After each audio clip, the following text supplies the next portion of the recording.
Father, we're thankful for the service you've given us out here tonight. We're thankful for the ability that we have to come together and worship, even if it's not the way that we're used to or the way that we intended. We're thankful that you've given us access and opportunity to your word tonight, dear Father. We ask that you would go with us as we meet here. Help us to be a blessing to those that might be watching. Help us to glean something from your word that can help us throughout the rest of this week, dear Father. We ask that you would help us to be lights in a world that's very uncertain right now. Help us to know that you can be our strength and our comfort in this trying time, dear Father. We ask that you would just go with this service. Help us to be humble servants for you. All this we ask in your name. Amen. This world is not my home. I'm just passing through. My treasures are laid up somewhere beyond the blue. The angels beckon me from heaven's open door, and I can't feel my home in this world anymore.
Well, I think that y'all can tell that we've missed church. I've been thinking about over these past 6 weeks, I think it's been 6 weeks since I've been here.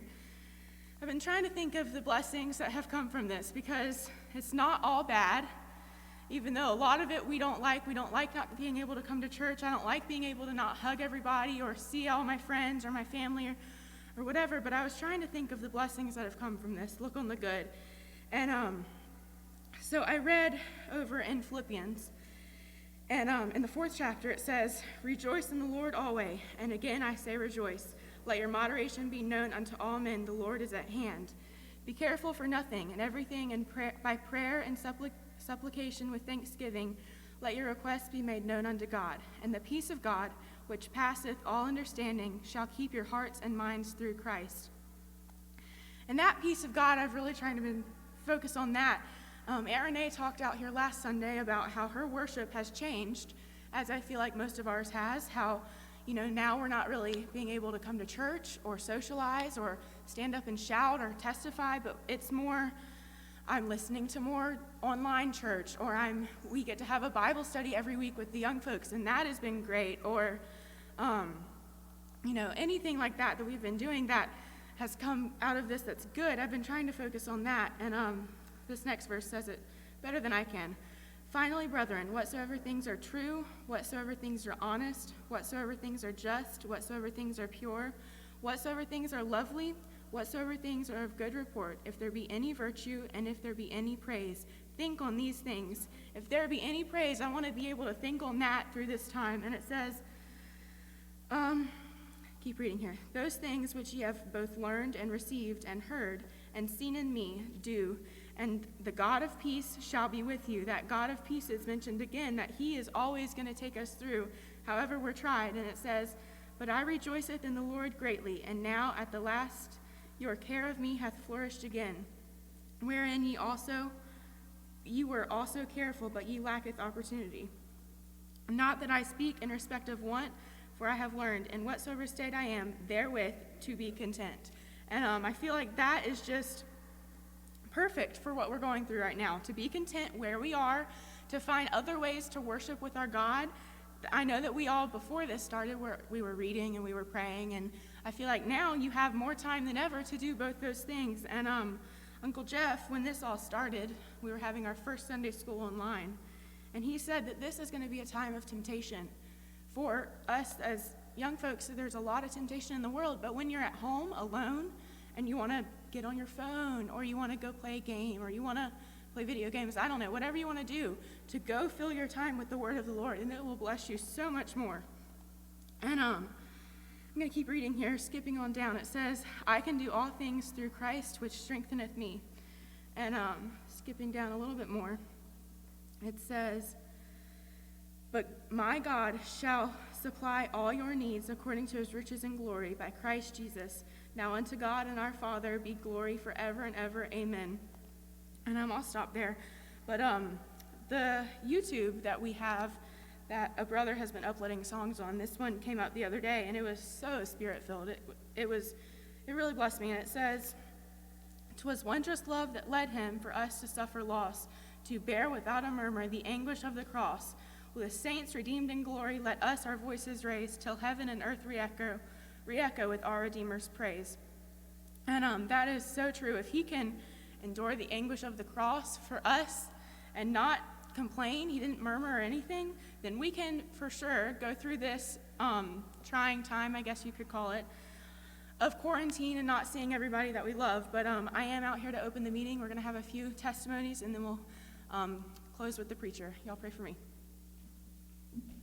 Like a blind man I wander, so lost and undone, a beggar so helpless, without God or his Son. But the Savior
very glad to be here, and I'm glad to say that I'm converted and sanctified. And I do mean that truly when I say it, that I'm glad to be here in this church. And as Emma said, we haven't been out here in 6 weeks. And it's been a big change for me, and I'm sure it's been for everyone else. But I'm just glad that we're taking a step and we're getting back in this church, and I'm glad that we can come here and worship. And we've been having a Sunday school, a young folk Sunday school online, and then we read some in James today. And I went back and I read throughout James, and it's been some really good scripture. It's been going along exactly with what I've been thinking about. And I've realized that through all this, I've just had a different perspective being a sanctified person than other people that I see out in the world. And I don't know how many of y'all know this, but where I work, there's people coming in and out every single day. And I have coworkers who have simply refused to work because they are so scared of their life, and they think that if they get this virus that they're going to die. And I certainly am scared of it, but above all, I'm scared of the Lord, and I know that he has the power. I only take my next breath because the Lord has allowed me to, and that's really what I've been thinking about some. And in James, there's some good scripture that goes along with it. It says, "There is one lawgiver who is able to save and to destroy. Who art thou that judgest another?" And it says it right there. There's one lawgiver, one person above all else, and that is God. And he has the final decision in everything you do. And sure, your actions can affect your life, but if God wants something to happen, it'll happen, and that's a fact. There's some more scripture right here. It says, "Grudge not one against another, brethren, lest ye be condemned. Behold, the judge standeth before the door." And it's right there. And it keeps on talking about the judge that decides what happens to us, and that's what God is. He is the final decision maker in all of our things, and I'm just glad that I have that comfort to know that God is always going to be there and make my decisions in my life if I'm sanctified and following him. And that's all I have to say, and I ask you to pray for me. There was a time I know written in the book of heaven, an old account was standing. Our sins yet unforgiven, my name was at the top, and many things below. But I went to the keeper, and I settled it long ago, long ago. And long ago, Long ago. settled it all. Yes, the old account was settled long ago. Hallelujah, and the records Where they forget my sins away, and the old account was settled long ago. The old account was large and Growing every day, for I was always sinning. and never stopped to pray. But when I looked our heads and saw such pagan woe, I said that I would settle it long ago. long ago. I settled it all. The old account was settled long ago. Hallelujah, the record's clear today. For he washed my sins away. The old account was settled long ago. When at the judgment One bar I stand before the King, and he the book will open, and cannot find the thing. Then will my heart be glad, my tears of joy will flow, because I have it settled. I Settled it long ago, long ago. I settled it all. Yes, the old account was settled long ago. Hallelujah, the record's clear today. For he washed my sins away. The old account was Settled long ago. I'm glad to be here tonight as well. I'm glad to say I'm converted and sanctified. And I too have enjoyed our services out here, as small as they are, or as short as they are, or whatever they may be. I've enjoyed them. I've enjoyed, like Sister Emma was saying, seeing our brothers and sisters elsewhere. It's not quite the same as feast meeting and getting to visit and see each other in person. But at the same time, we're not the only thing we're limited by in meeting virtually or whatever. You're just limited by some electronics. Hopefully they stay up. and work like they're supposed to. But a little less to go wrong, I guess, logistically sometimes in our lives. But and it truly comes down to the heart of the matter of do you want this fellowship? Do you want to visit with one another? As the sister was talking, there's been a young folks Bible study happening, and the other week, I got home from working here, and my wife texted me. She's like, "Hey, I'm going to join the Bible study. Like, you're welcome to join me or not." And I'd just gotten back home, long day, but I admit I didn't initially want to. I was like, well, I just got done working. I'm on a little break, but I joined. I got a blessing out of it, and my heart was truly blessed. That feeling of fellowship, that feeling that we have to worship with one another under the same Spirit. God will bless that. But anyway, I had a little quick thing here.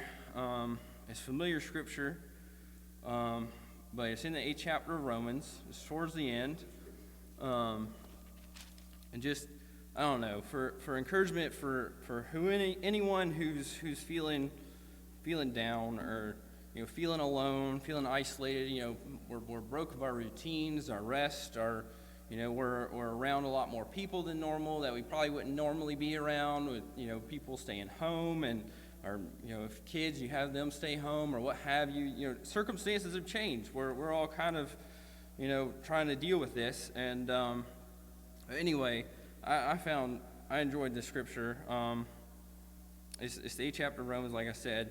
The first part is really good as well.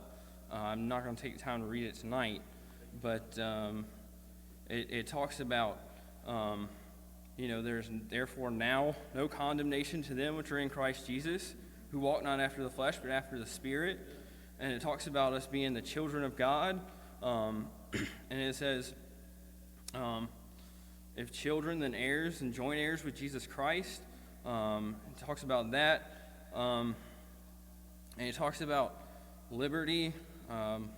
This past week's Bible study with the young folks was really good. It was about liberty and about the fruits of the Spirit. And there's so many different things in the fruits of the Spirit. And for some reason, long-suffering stuck out to me the most. All of them, they're really nice. They're really good. There's joy, love, peace, and long-suffering stuck in there. Gentleness, goodness, faith, meekness, temperance. Even temperance a little bit. It kind of goes with long-suffering almost. But anyway, long-suffering stuck out to me. And it says, I'm going to start at the 18th verse of the 8th chapter. It says, "For I reckon that the sufferings of this present time are not worthy to be compared with the glory which shall be revealed in us. For the earnest expectation of the creature waiteth for the manifestation of the sons of God. For the creature was made subject to vanity, not willingly, but by reason of him who hath subjected the same in hope, because the Scripture itself also shall be delivered from the bondage of corruption into the glorious liberty of the children of God. For we know that the whole creation groaneth and travaileth in pain together until now." And we know that. We know the world has pain. We know that that is what the works of the flesh are. But then he continues on and says, "But not only they, but ourselves also, which have the first fruits of the Spirit, even we ourselves groan within ourselves, waiting for the adoption, to wit, the redemption of our body." So even we know this world is not our home. We know that there is a home in heaven awaiting for us, a Lord and Savior, our intercessor, our Redeemer. He's waiting for us. He wants us to come home, our Father, our Heavenly Father. It says, "For we are saved by hope." Sorry, I thought I lost my spot. "For we are saved by hope, but hope that is seen is not hope. For what a man seeth, why doth he yet hope for? But if we hope for that we see not, then do we with patience wait for it. Likewise, the Spirit also helpeth our infirmities, for we know not what we should pray for as we ought, but the Spirit itself maketh intercession for us with groanings which cannot be uttered. And he that searcheth the hearts knoweth what is the mind of the Spirit, because he maketh intercession for the saints according to the will of God. And I'm so glad and so thankful for that. In this time of need, this time of chaos, we can have peace, we can have joy, we can have happiness, we can have all these things. We can bear the fruits of the Spirit. We can increase our fellowship, even though we may not be able to physically see and touch each other. We can build up treasures in heaven right now, right here, together. And it says, and we know that all things work together for good to them that love God, to them who are the called according to his purpose, for whom he did foreknow, he also did predestinate to be conformed to the image of his Son, that he might be the firstborn among many brethren. And that's quite a claim almost.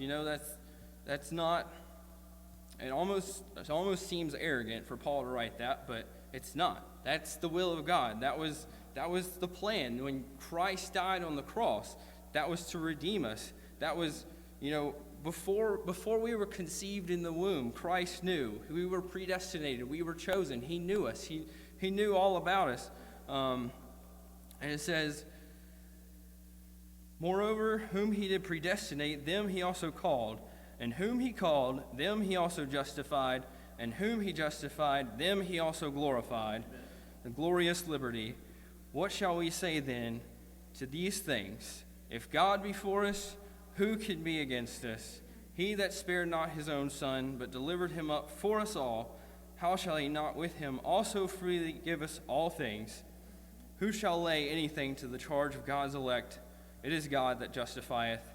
Who is he that condemneth? It is Christ that died, yea, rather that is risen again, who is even at the right hand of God, who also maketh intercession for us. Who shall separate us from the love of Christ? Shall tribulation, or distress, or persecution, or famine, or nakedness, or peril, or sword? As it is written, for thy sake we are killed all the day long. We are accounted as sheep for the slaughter. Nay, in all these things we are more than conquerors through him that loved us. For I am persuaded that neither death, nor life, nor angels, nor principalities, nor powers, nor things present, nor things to come, nor height, nor depth, nor any other creature shall be able to separate us from the love of God, which is in Christ Jesus our Lord. And I am thankful and glad that we have that promise tonight. I believe it with all my heart. Nothing can separate us from the love of Christ. He is our intercessor there. He is the perfect sacrifice. He paid it all. He's paid the way so that we can make it to a home in heaven. We can have this joy, this heaven on earth, this fellowship one with another, and truly with the Father as well. But I am encouraged to serve the Lord, and y'all pray for me.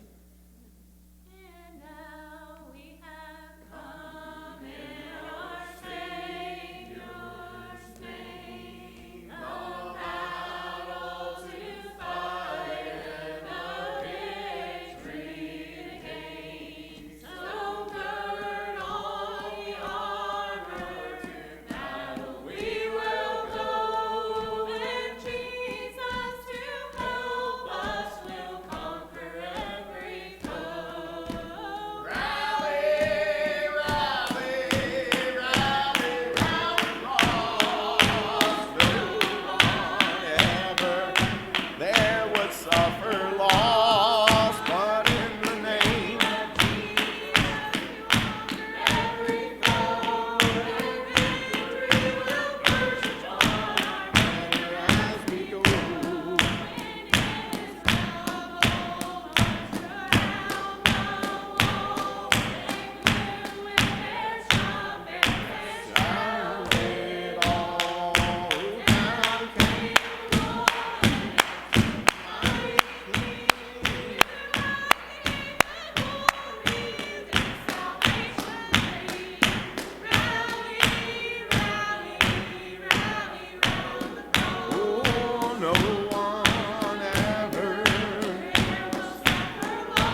is good to be converted and sanctified.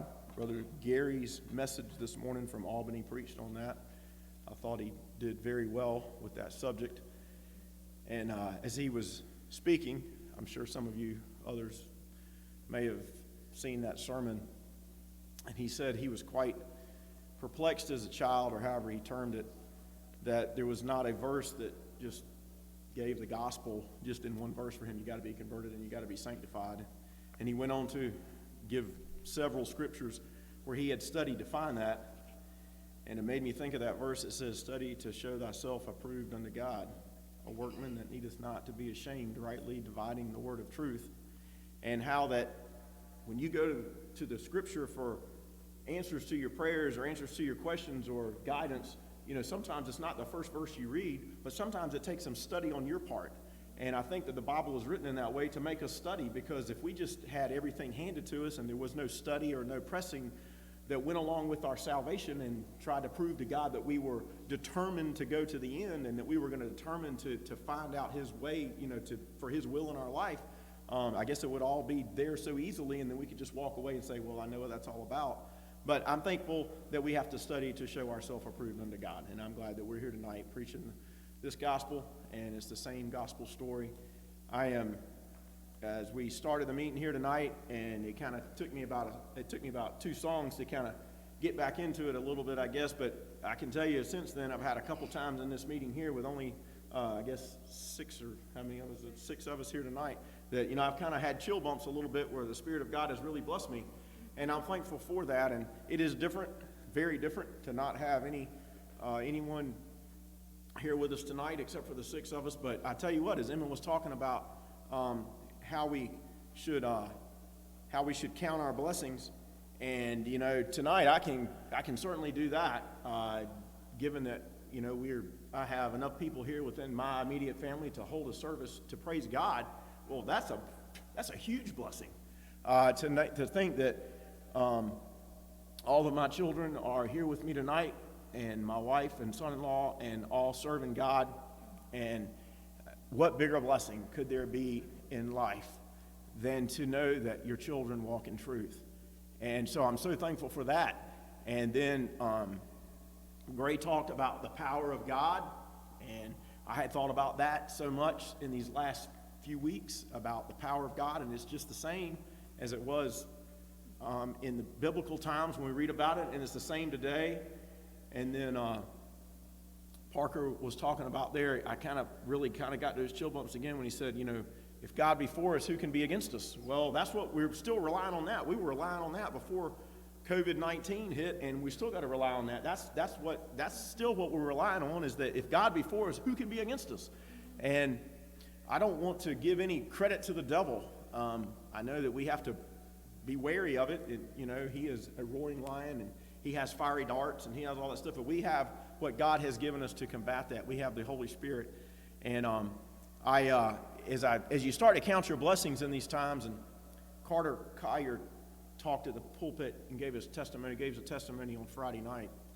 And he said, I didn't really want to give a testimony about coronavirus or COVID-19, but he said it's so applicable, and it's such a massive issue, and it's garnered all of our thoughts, and it's like so massive that you can't get away from it on a daily basis, that it permeates you with whatever you're doing, your thoughts and your reading and your thoughts and how you go about your life and the different decisions you make, because it's not the same decision course that you would have had before.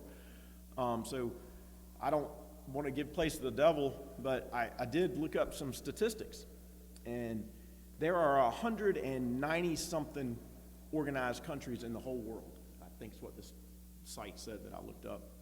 And of those countries, there are 64 countries today, before COVID-19, 64 countries today who live under regimes or laws or societies which give them heavy, heavy restrictions on their religious service. How about that? That equates to 70% of the people in the whole world live under those restrictions. We live in the United States, And we don't have those restrictions typically on how we're going to serve God and how we're going to worship God and what we're going to do. And we're usually free to hold service and congregate. And we have our church services, and we have our Bible studies, and we have our feast meetings, and we have a camp meeting.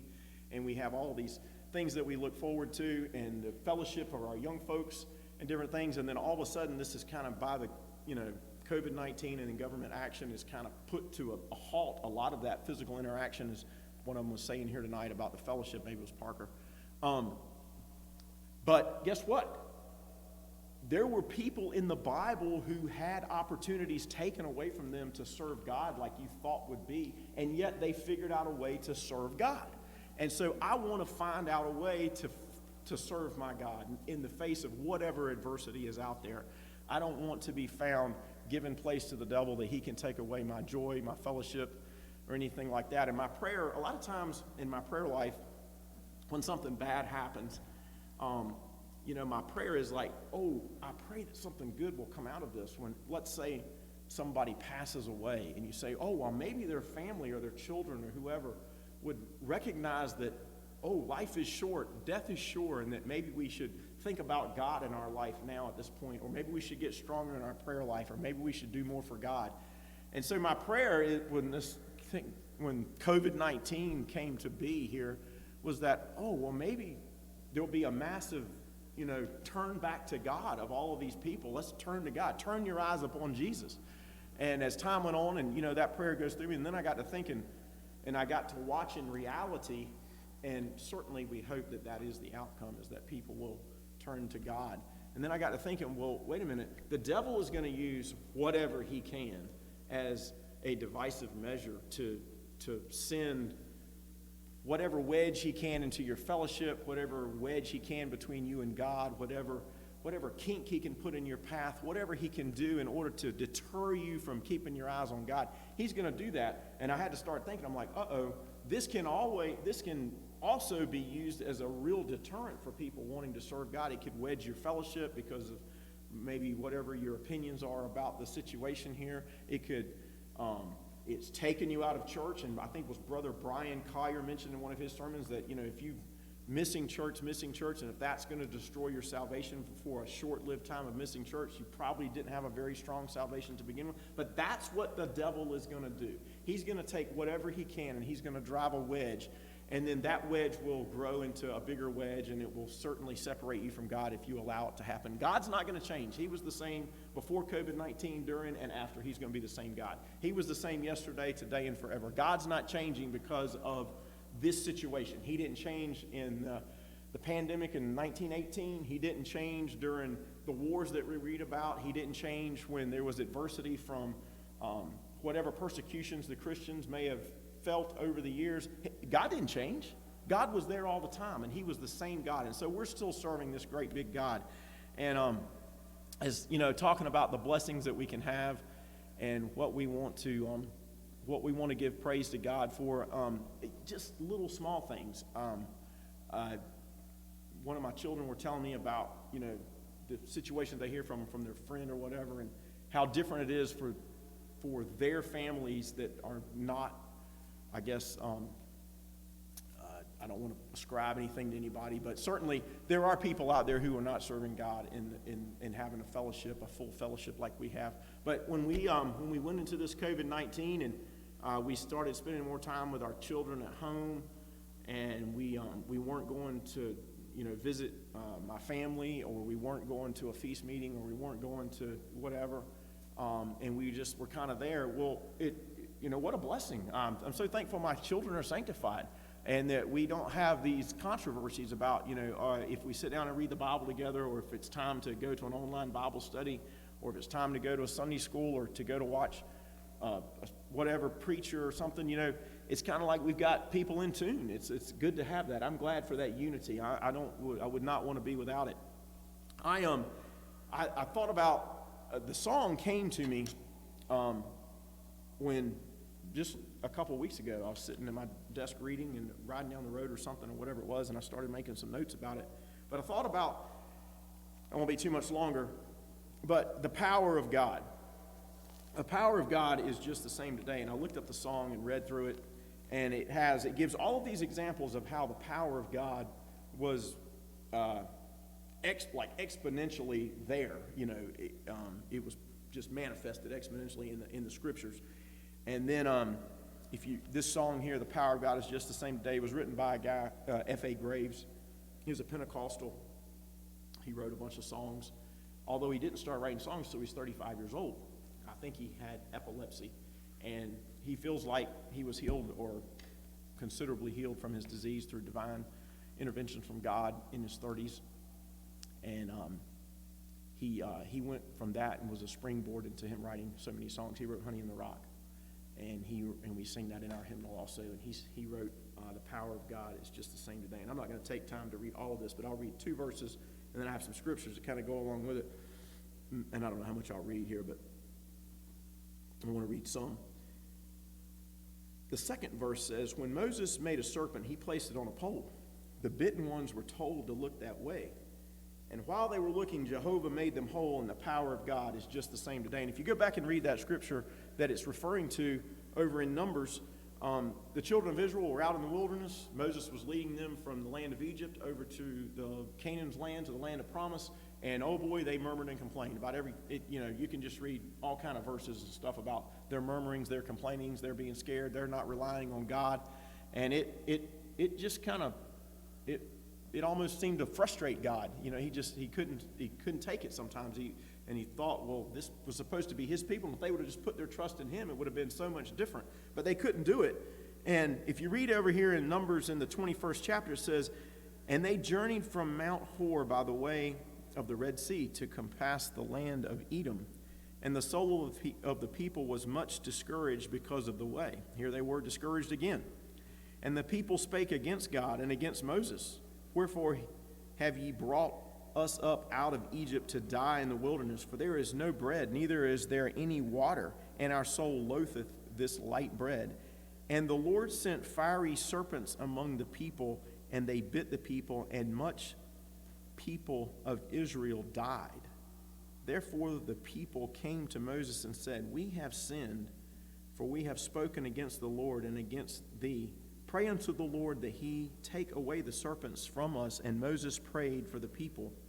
And the Lord said unto Moses, Make thee a fiery serpent, and set it upon a pole, and it shall come to pass that every one that is bitten, when he looketh upon it, shall live. And Moses made a serpent of brass, and put it on a pole.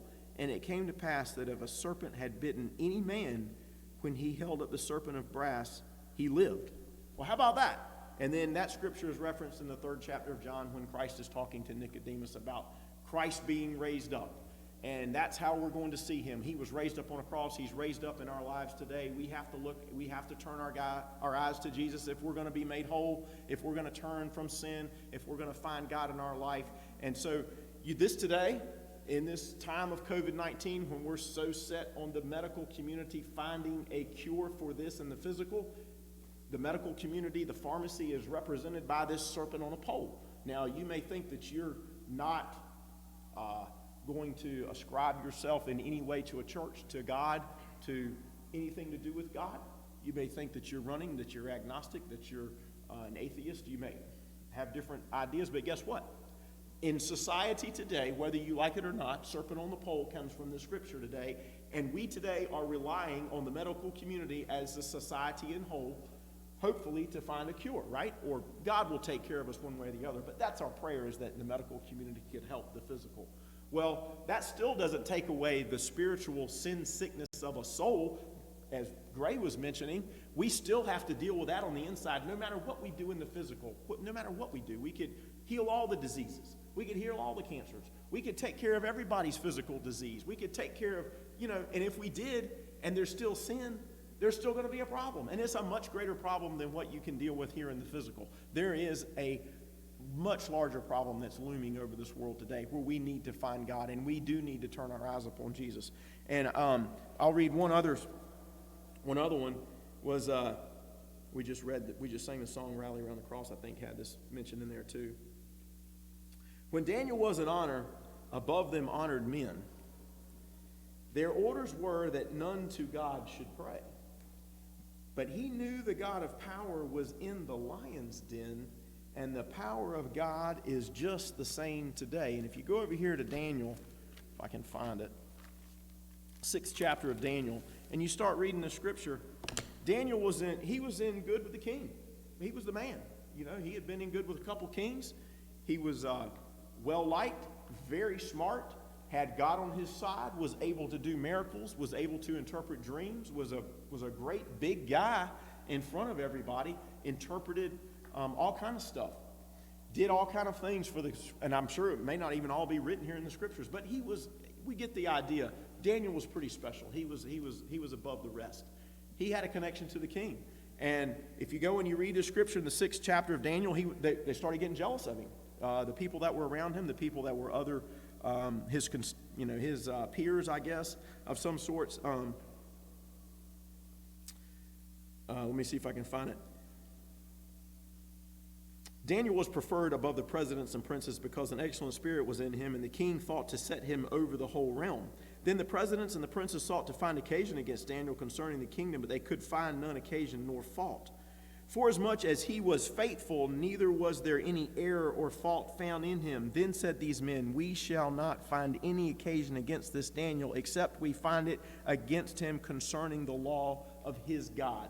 I pray that is all of our experience today, that if anybody is going to find any fault against us, it's going to be because of our service to God.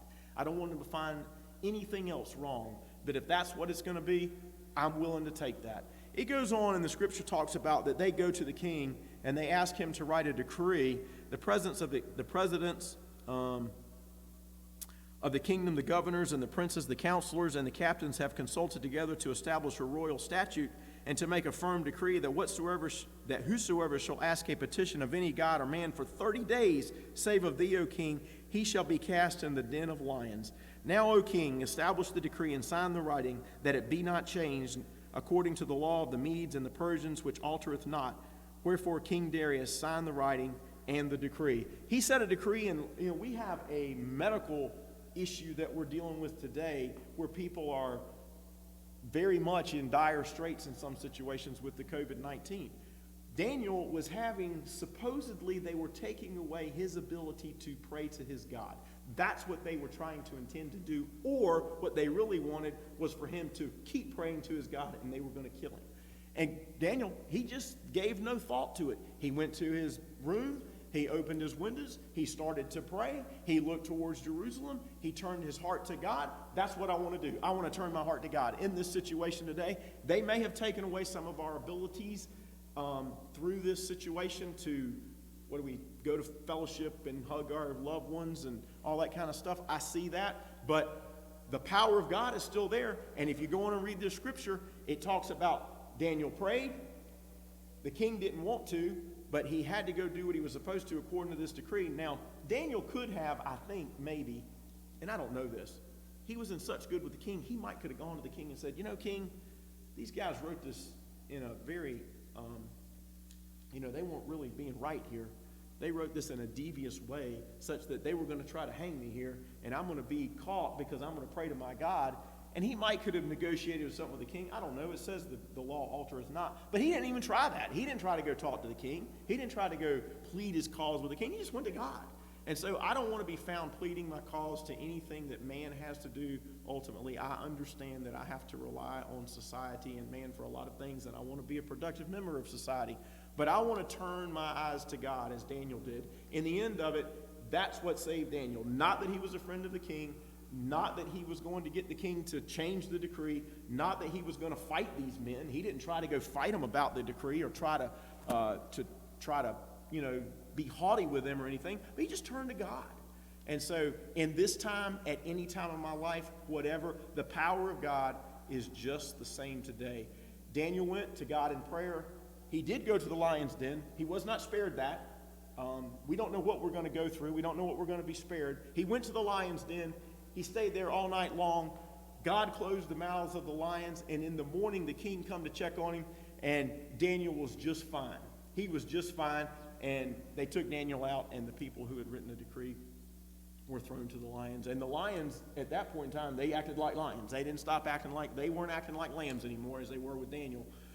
But Daniel lived because of his faith in God, and I think that we can have the same testimony today. And so whatever is taken away from us, whatever measure it might be, taken away from us, or our, our abilities to serve God, it's maybe depleted a little bit, it seems like. I want to turn to God. I don't know where God's going to take me with all this. I don't know what's going to happen.